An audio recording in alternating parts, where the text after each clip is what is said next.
The test Friday was probably not as good as I would have liked.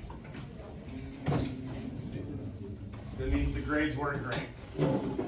I wrote the test a little bit differently than I had written tests in the past, and so I was actually hopeful that this would be easier. But because it was, I think I attempted to write the questions in a more generalized manner, right? Rather than asking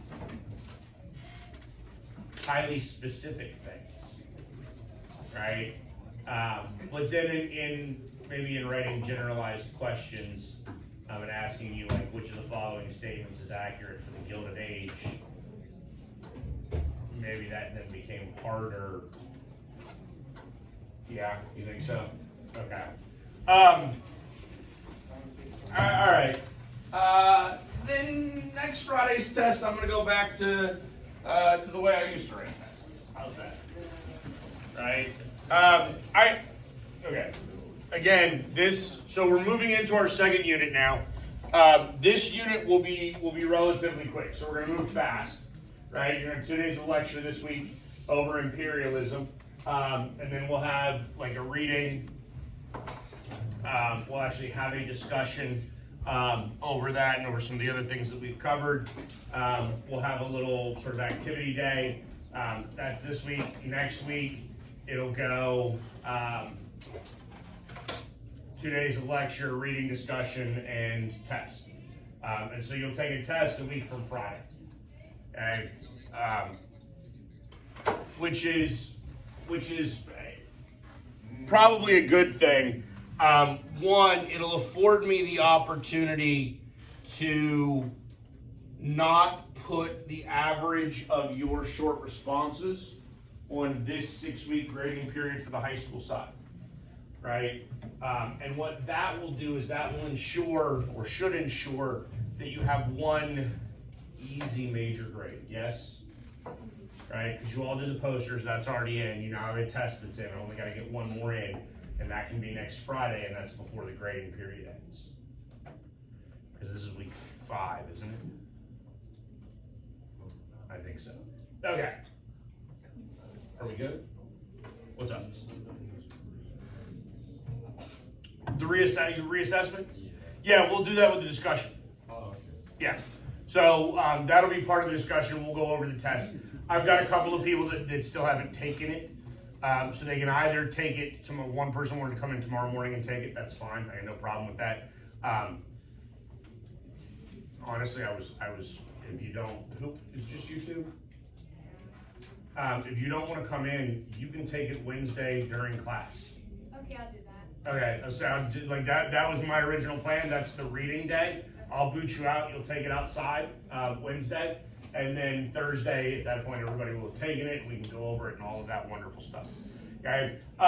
This, like I said a minute ago, this unit will move relatively quickly, but I also hope that this unit is relatively easy. I'll be honest with you, I don't care that much about this unit, right? I think it's worth teaching you, but even if you were to go and look, Abigail, I need to give you one of these. If you go and look at the STAR booklets, right? So if you go and look at the what you're going to be tested on by the state of Texas as a high school graduation requirement, imperialism and World War II, I think like combined is like 4 pages in this book, right? Yeah, imperialism's 1 page front and back. World War I is 3. So it's 5 pages, right? But that's out of like a 50-something page book. It's a relatively small portion. I think it's relatively easy. I think we'd be able to move relatively quickly through it. And we're going to cover sort of the idea of imperialism, and then we'll cover World War I, and then we'll move on in life. At that point, we'll get back to like domestic stuff. Which is what I care a little bit more about in terms of U.S. history. All right, so first, do we know what imperialism means? Conquering other lands. just show them down with that, conquering other lands, right? Imperialism is the idea of the creation of an empire, right, or acting as an empire throughout the globe. And imperialism has existed for forever, right? I think it's actually part of human nature to try to like conquer and make yourself more powerful, right? Europe has obviously been doing it for some period of time.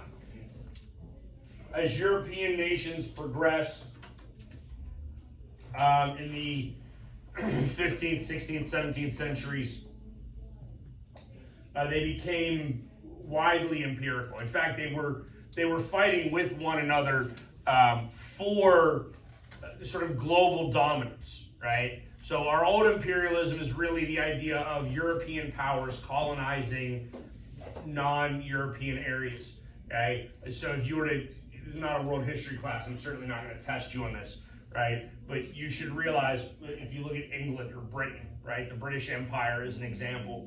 The British controlled what? Shanghai? No, Taiwan? Taiwan, isn't it? Hong Kong. Hong Kong. Thank you. Sorry, I was like, it's not Taiwan. Hong Kong. Lost my mind there for a minute, right? Like the British control Hong Kong, India, Iraq, a whole bunch of areas. South Africa, that obviously has massive British influence. The United States, massive British influence.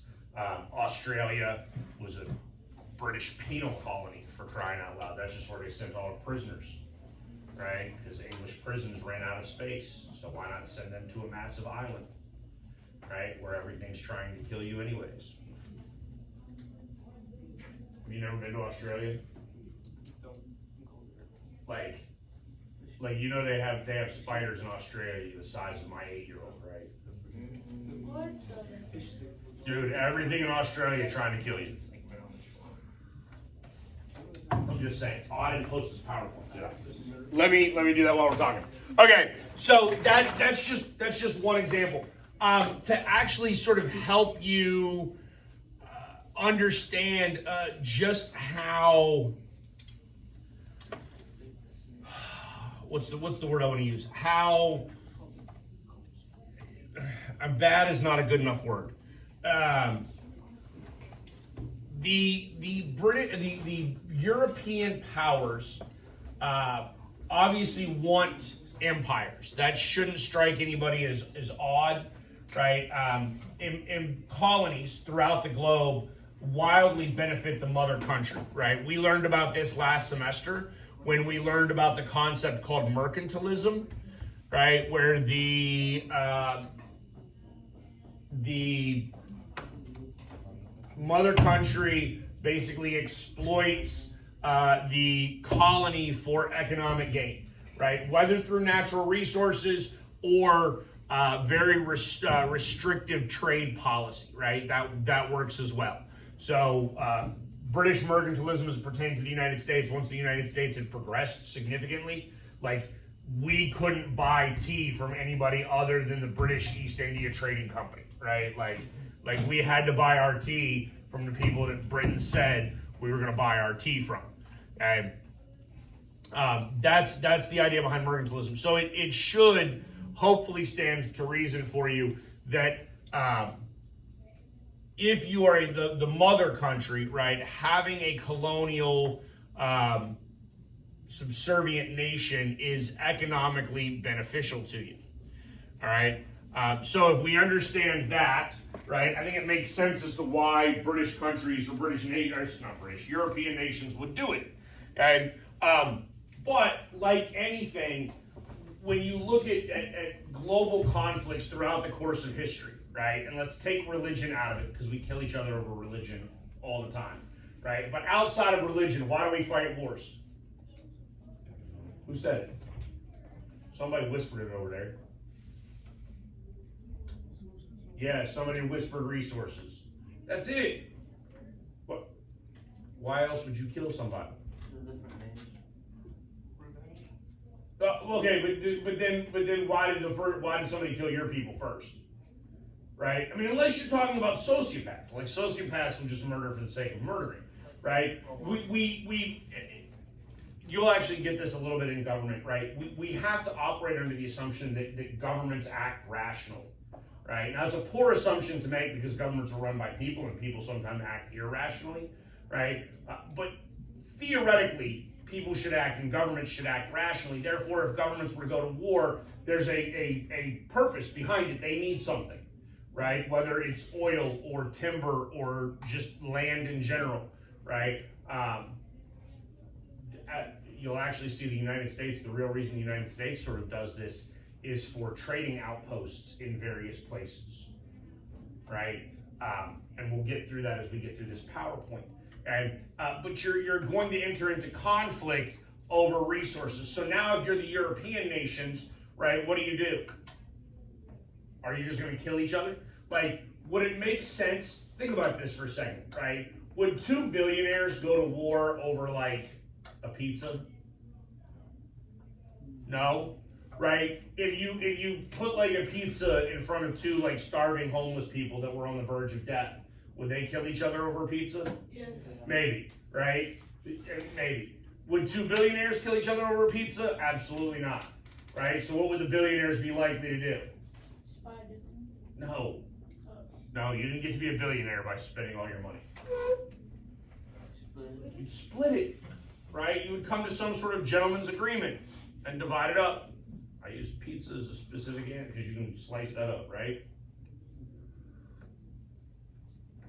In the 19th century, Europe basically, and I love this analogy, I call it the NFL draft of Africa, right?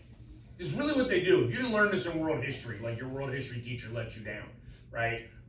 But basically, European nations got together, they took the map of Africa, they just gridded it up. Like, have you ever noticed Africa is relatively like, right? It doesn't have nearly as many weird lines as some other countries or other continents do, right?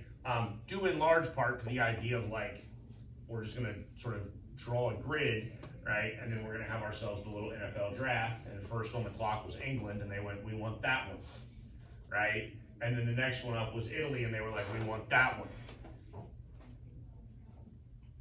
I'm not being sarcastic when I tell you this. Do you know, y'all know where Somalia is? Like right here, yes? Do you understand the strategic importance of owning the Horn of Africa? So here's what I want you to understand, right? Right here is the Suez Canal. Okay, the Suez Canal connects the Mediterranean to the Indian Ocean, right? Through the Red Sea. This is Somalia, right? And then Somaliland and the area through here. If you control this, you control the Red Sea. If you control the Red Sea, you can essentially control the Suez Canal. And if you control that, that would drastically decrease your country's shipping costs and time and things like that in order to trade with Asian nations. Do you understand that? Okay? To the point where this is Somalia, this is Somaliland. There was a Dutch Somaliland, an Italian Somaliland, and French, I think. Right? And again, Somaliland is almost covered by that dot right there. That's how small it is, yet so significant that 3 different European nations all wanted to divide that up and get a piece of that in their NFL draft. Like, that was like getting a quarterback in the first round, you know what I'm saying? Like, you can't build an empirical franchise without that. How did they, like, alright, because obviously, like, you can't see the other countries from wherever you're at. So how do they just row their boats until they got to a different country, or? What you mean? To trade, like, you can't see the. Well, so by the time we get into the 19th century, right? I mean, the world is pretty much mapped out by the 19th century, right? By the 1800s, the world is essentially discovered, right? There's not much left that is unknown, because you now have things like steamships. So you can now travel wherever you want in whatever direction you want, and you're not reliant upon wind and currents like Columbus was, right? You go way back to the days of Columbus. I mean, Columbus was lying to his crew by the end of the journey, right? Like he was actively lying to his crew and being like, we went 3 miles today when they really went 10, right? Because according to Columbus, according to the map that Columbus had when they set sail, like they were already supposed to have hit land and they weren't close to land. And so he's like, oh, we only went 3 miles today. We're in bad conditions, right? Now, I mean, we understand all of this, right? So you understand like where you can get ships in and out of in terms of ports, right? What areas are more or less hostile to you, okay? I mean, if you look at Africa, European nations have been in Africa for a long time, especially along the coast, because before Columbus, we were coming around the Cape of Good Hope, right, into the Indian Ocean in order to get to China. Because China, just so you understand, China is like the prize, right? Like China is ultimately what everybody wants, right? And I don't know enough about Chinese history, I don't, to fully grasp that concept. I mean, one, the Chinese are technologically advanced to a lot of European nations, right? If you're unaware of that, things like gunpowder originate in China. Okay? So obviously you can't have guns without gunpowder, which is Chinese. Today, it makes sense to me why China, I mean, if I was trying to create an empire today, like China and India would be the top 2 things that I want, right? Just because of population centers, right? It would give me a wealth of cheap labor and significant markets to unload products in order to continue to economically exploit people, right? And I say that as if I were like a terrible human being who wanted to exploit other human beings. I don't actually, all right, maybe I want to do that a little bit. What, I can dream of being rich. Don't judge me. All right, so under new imperialism, the U.S. is actually going to take a little bit of a role in this. And a lot of the U.S. influence comes from a dude named Alfred Mahan, who wrote a book called The Influence of Sea Power Upon History. And Mahan's book is essentially arguing that whoever has the largest and strongest navy in the world is the world's superpower and dominates everything. Right? And I'm gonna be honest with you, Mahan is 100% correct. Right? Very infrequently is anybody 100% correct, but like what did it say when he published it? He published it in the 1800s, right? Like late 1800s. In 1900, Mahan is correct. Mahan would not be correct today. Okay, that would not hold true today, but you have to understand, again, at the turn of the 20th century, how our goods moved from one place to another, one country to another, they're shipped, right? I mean, literally, we still use the term shipped today, shipping, like those are terms we use today that come from how we moved goods historically, right? So if you're moving goods historically over ships, right, you need to have a large navy in order to protect those ships, to even protect the commercial ships, right? If you don't pay attention to what's going on in the world, the United States has started bombing Yemen here in the last, week and a half, right? I mean, we pretty much bomb people all the time. We love to kill people in this country. Then we're gonna die. No, we're not. We have the strongest military. That is a massive deterrence, right? I mean, here's the thing, and I need you, like, I hate to use this analogy, right? But like, I mean, if I were to walk up to a 6-year-old and punch them in the face, like, what's the 6-year-old gonna do? Cry. Cry, right? And hope not to make me angry again, so that I don't punch them in the face again. But I mean, that's like, you realize that if Yemen pisses, and first of all, just so you understand, we're bombing Yemen not because of, I don't know what people from Yemen are called.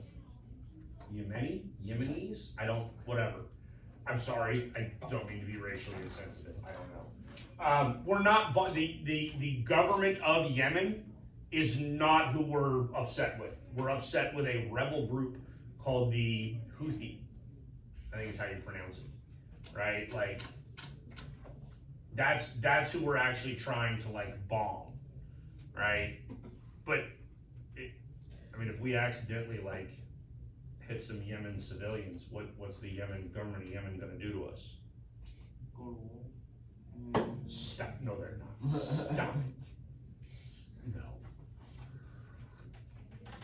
Right. I do. Okay. The next thing that I need you to understand about this, and good God, dude, I'm really not surprised, right? I'm not. But white arrogance is so strong in the 19th century, right? Like there's this belief amongst European, like Anglo-Saxon white folk, that white people are just superior. Okay. And then they take that because there's actually like the white man's burden, which it is to go and civilize uncivilized non-white folk, right? This is part of our justification. We didn't really talk about this last semester. This is part of our justification of what we do to Native Americans, right? Like they're so much worse than us. They're so uncivilized. They don't understand, like, they're so terrible. So we're gonna make them better by whitening them up, whitening up their culture, right? There's a significant level of arrogance to that sort of ideology, but it also coincides with something called Darwinism, right? You're looking at me confused. Do we know who Darwin was? Yes. You should have learned this in biology class, right? Theory of evolution. Right? Darwin was studying some birds off the coast of South America, right? And basically found that the distance was too far to like travel back and forth, right? But it's the same species of bird that evolved slightly differently on the islands, right? So the theory is that some sort of storm must have like blown some birds out there. The eating on the island was slightly different, like the kind of nuts that they needed to get to was slightly different. The beaks evolved a different way, right, in order to be able to eat the food that was indigenous to the island out here. That's the idea behind evolution, right? So theoretically, what Darwin is actually talking about in terms of biology is this concept of survival of the fittest, right? That those character traits, i.e. the shape of a bird's beak, that are most conducive to forage for food, to find food, those birds will be stronger, they will procreate more, thus their genetic material continues on, right? Birds with the beak that is ill-conceived to open up nuts and eat from the trees or whatever, wherever they were doing on that island, those birds will get less food and they will die out. Do we understand that? Okay? That's like the actual theory behind Darwinian evolution. Okay? That gets applied to humanity and society and culture. And there's an anarchist undertone to this that you ought to be aware of. But social Darwinism is simply the ideology of survival of the fittest amongst people.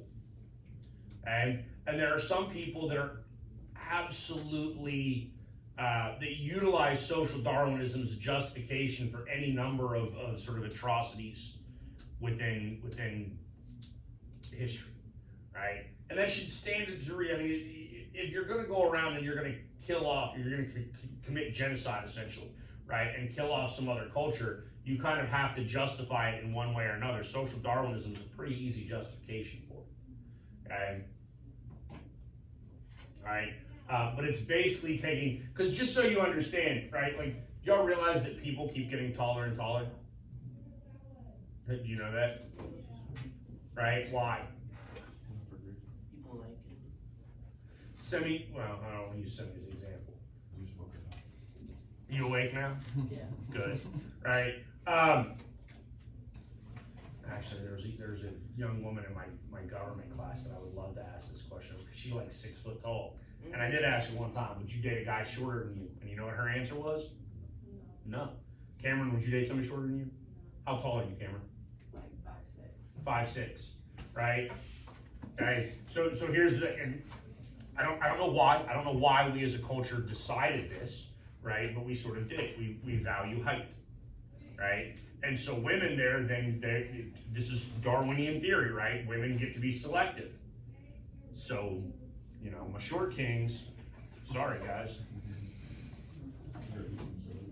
You are then less appealing to women, right? Your genes die out. That's the idea. Now that's Darwinian theory as it pertains to like the evolution of individuals. Social Darwinism is really talking about cultural and the evolution of larger groups. Okay? That you can basically kill out societies that are inferior and incapable of rising to the top. All right. U.S. expansion. U.S. expansion starts relatively early on. Again, we're going to go back to like pre this course, okay? Because after the Civil War, while we're still in the midst of Reconstruction, a dude named William Seward purchases Alaska from Russia, right? And it's called, just so you understand, it's called Seward's Folly. You know what a folly is? Mistake, right? People mock this guy endlessly and be like, you bought, I don't know how big Alaska is. Alaska is enormous though. Y'all understand that? 2 Texas. Like, it's like I think it's more than 2 Texases. I think it's like 2.5 Texases, right? Like Alaska is enormous, right? And people made fun of Seward because they were like, you just bought 1 million acres of ice. Congratulations. Like, people thought it was worthless. Alaska is not worthless. Alaska has paid for itself 100 times over. I don't know, like trust me, 100 years later, we got the better deal. Russia's Because of oil, right? natural gas. Yeah, the amount of natural resources that are in Alaska is significant, but also you get the Yukon Gold Rush, And Hollywood. right? The Yukon Gold Rush, and that actually used to be a reading that I coupled with like the end of the frontier, because Alaska, on some level, Alaska actually still is a frontier.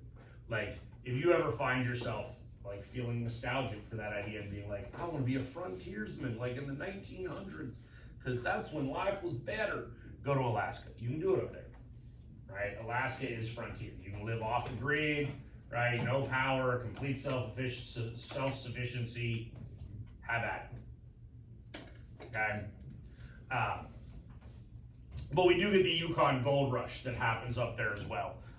So just aside from oil, although Simi's correct, oil is one of the huge things that we get out of Alaska. So did he buy it like with the U.S.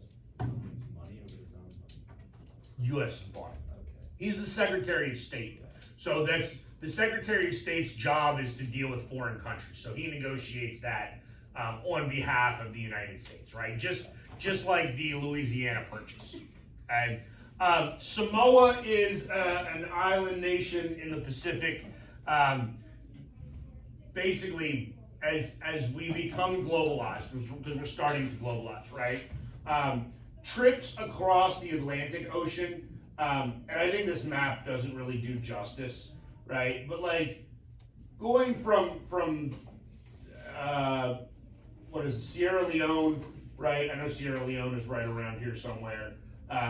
But basically from here in Africa to like Brazil, very, very quick journey, right? Especially once you're talking about steamships, right? I think the Titanic was supposed to make it, right? The Titanic was supposed to make it from England to New York City or wherever it was supposed to make landfall in like 10 days, right?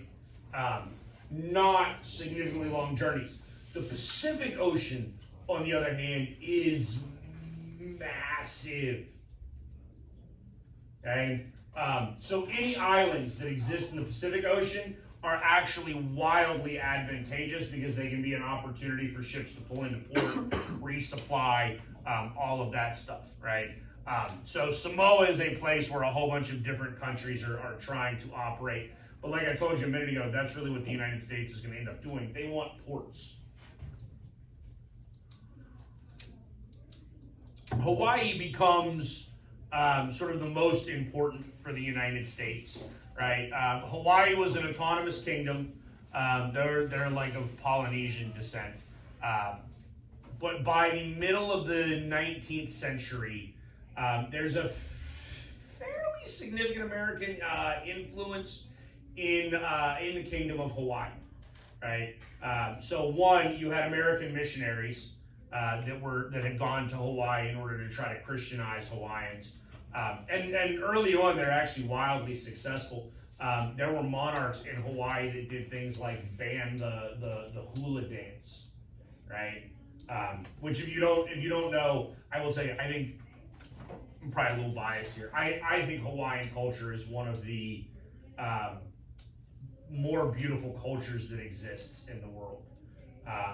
It's very, very rich in terms of like their music, their language. But hula dancing, right, like the grass skirts and the swaying of the hips, which I'm not going to try to recreate for everybody's sake. Just making sure you're listening there. Was outlawed for a long time in Hawaii because that's immoral, right? You know that there's like subsets of Christianity that believe dancing is wrong. Yes. You didn't know that? I had a friend in high school that went to like a religious school, right? They were not allowed to have school dances, right? Because dances led to pregnancy. This was like the official school policy, right? Dancing led to pregnancy, which led to dating, which led to kissing, which led to hand holding. And they didn't want kids walking down the halls holding hands, so no school dances. In that order, yes. Because it was obviously there was a joke, like. But yeah, no, like dancing is as various subsets of Christianity have outlawed dancing forever, right? There was like a movie in the 1980s called Footloose, all about it. Yeah. Right. Anyways, but so Americans have come over to Hawaii. They're actually going to utilize Hawaii for economic needs, right? Hawaii has pretty good opportunities for agriculture, specifically sugarcane and then tropical fruits. Okay. Lulilu Kalani becomes the last monarch of Hawaii. She was the brother of. She was the brother? Sorry, she was the sister of the king Kaluakawa or something. I'm butchering these names now, right? But as the monarchy in Hawaii is ending, as the American influence is getting stronger and stronger and stronger, America wants to protect the businesses, the economics that are beneficial to the United States within Hawaii. Sanford Dole is significant within that, right? Like if you go to the grocery store today, you can go buy Dole pineapples, right? That is that dude, right? Sanford Dole, okay? He was actually born in Hawaii. He was the child of missionaries. Spent his whole life in Hawaii. Actually worked for the Hawaiian government for a while. But ultimately, there's what do they call it? The Bayonet Constitution that drastically decreases sovereignty amongst the Hawaiian people in order to continue to participate politically within Hawaii after the Bayonet Constitution. You have to be a literate man of any descent, right? But that provides a significant advantage for Anglo-Saxon descendants within Hawaii. And so ultimately, the monarchy is overthrown in 1893, and we begin the process of annexation, which is simply adding Hawaii to the United States, making it an official territory of the United States, and providing it with territorial recognition. Okay. Now again, this is significant because the United States had already been using Pearl Harbor as an outpost, as a resupply point. Right? Pearl Harbor was incredibly important to the United States. And on our side, on the Western Hemisphere, right, you had we still have a bunch of Spanish influence within Latin America, although that's beginning to wane. The Spanish are no longer capable of wielding significant influence globally, and they've dealt with a number of revolutions and attempts at independence amongst native populations. Cuba is simply the latest example, right? Cuba is going to have their own revolution, and the United States is actually going to sort of aid that. Okay? There's a whole bunch of people in the United States that want to see us actually involved in this conflict, in large part, right? Because this right here is Cuba, and Cuba is 90 miles away from Key West, Florida, right? Very, very close to the United States. And so this is going to sort of spark the beginnings of the Spanish-American War, which is sometimes referred to as a splendid little war, because if you're ever going to go to war, that's the kind of war that you want. It lasts a handful of months. We basically whoop the Spanish everywhere, and it's over, right? And a lot of this happens because of a concept called yellow journalism, which, again, this is probably going to be on the STAR test, right? This is something they like to talk about all the time.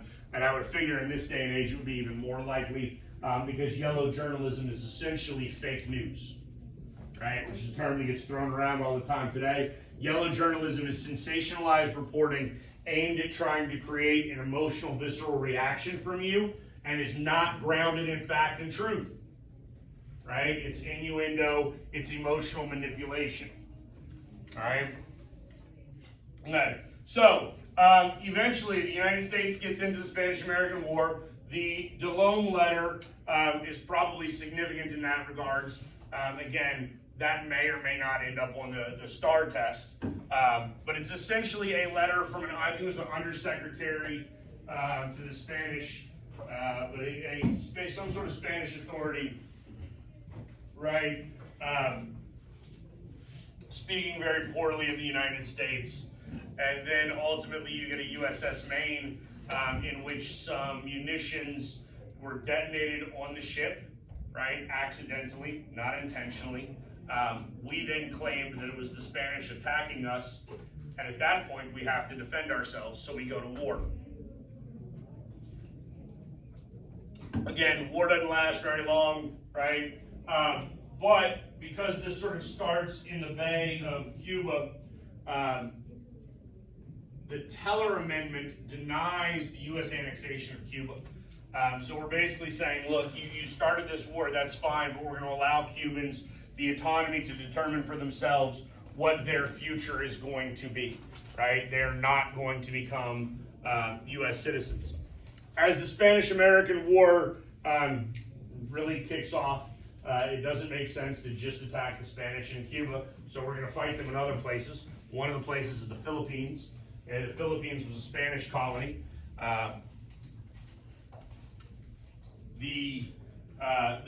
Okay, so the reality is the Filipino people, and this probably shouldn't surprise you, right? They've been a Spanish colony.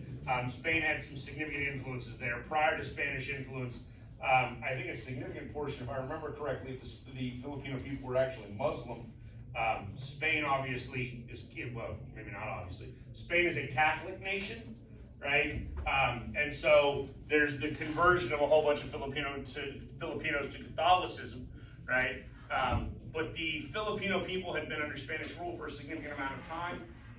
Anytime somebody's under a rule for a long period of time, they want to end that.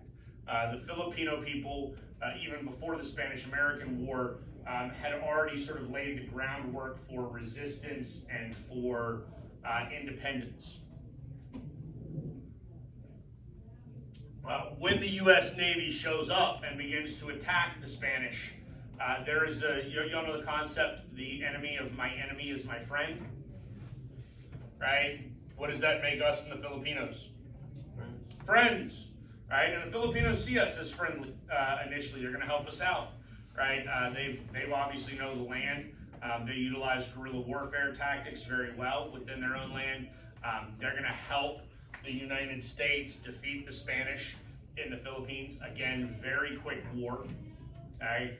And then the Filipinos are going to go so far as to try to send an ambassador to Paris for the treaty, right? For the negotiation of the treaty in order to obtain Filipino independence. All right? before we get there, we'll go back to Cuba here real quick.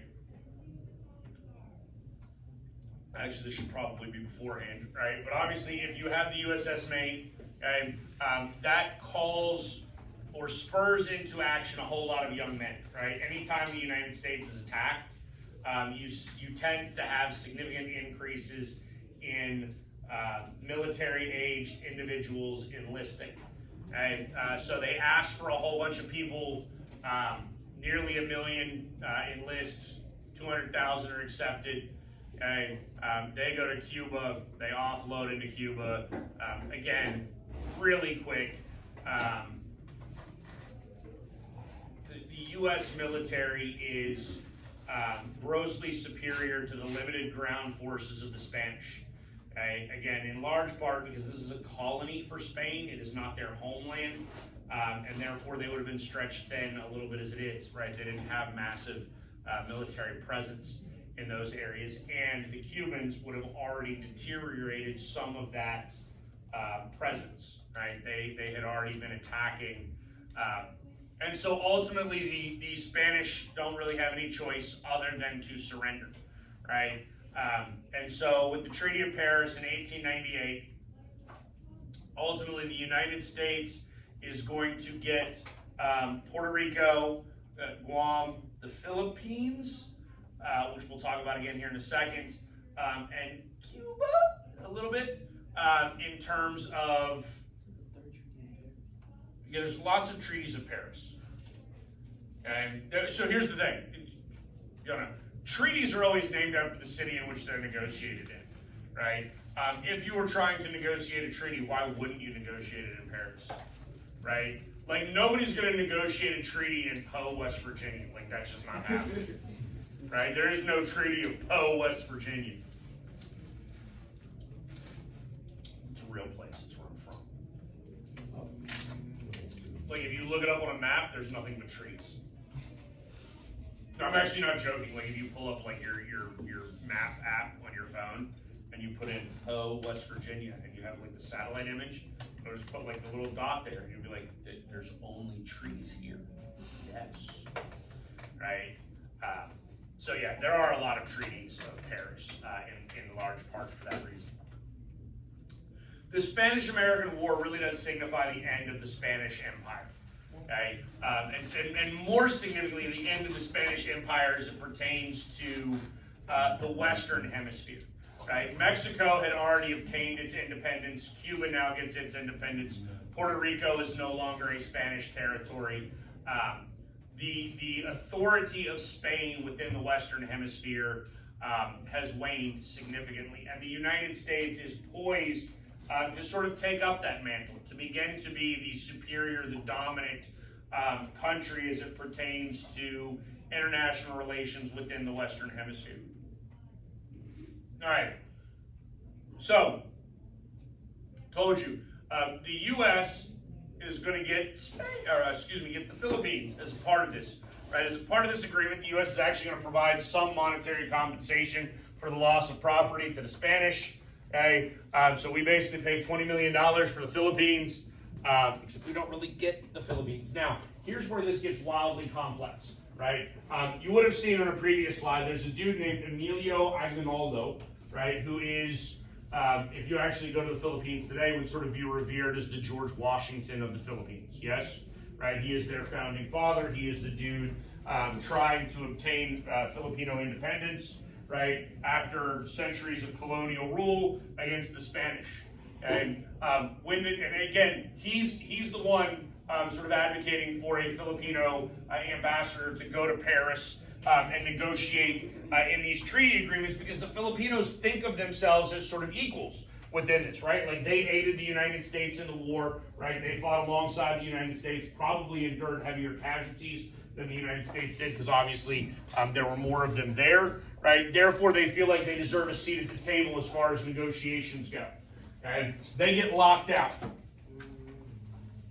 Right? The Filipino ambassador does not get to officially meet with anybody. The Filipino people have no say in the negotiation of the peace agreement, right? And so ultimately the U.S. sort of takes over. Okay? And so one, this sort of begins the process of American imperialism, but two, it's going to create some conflict in the Philippines, because obviously if the Philippines had just spent like 30 years or so fighting the Spanish for independence, and then the Spanish leave, and America rolls up in there, what do you think the Filipino people are going to continue to do? Fight, of course they are, right? Like, just wait till we get to Vietnam. Those poor people, like, they fought for independence for like 100 years from like 4 different countries. Right? Like for 100 straight years, they were fighting for independence. Right? And like at one point China was controlling them, and then at one point Japan was like, we are now daddy. And then the French thought that they controlled it, and then the Americans came over and like, yeah. Right? I'm gonna tell you right now, if you are oppressed, like if you are a colonial oppressed nation, right? If you were a colony, it doesn't matter whether you were a colony of the British or the French or the Spanish or whoever, right?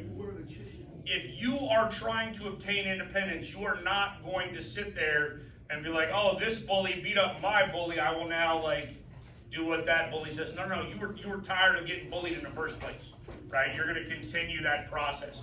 The reality is what ends up happening. What ends up happening is that the United States.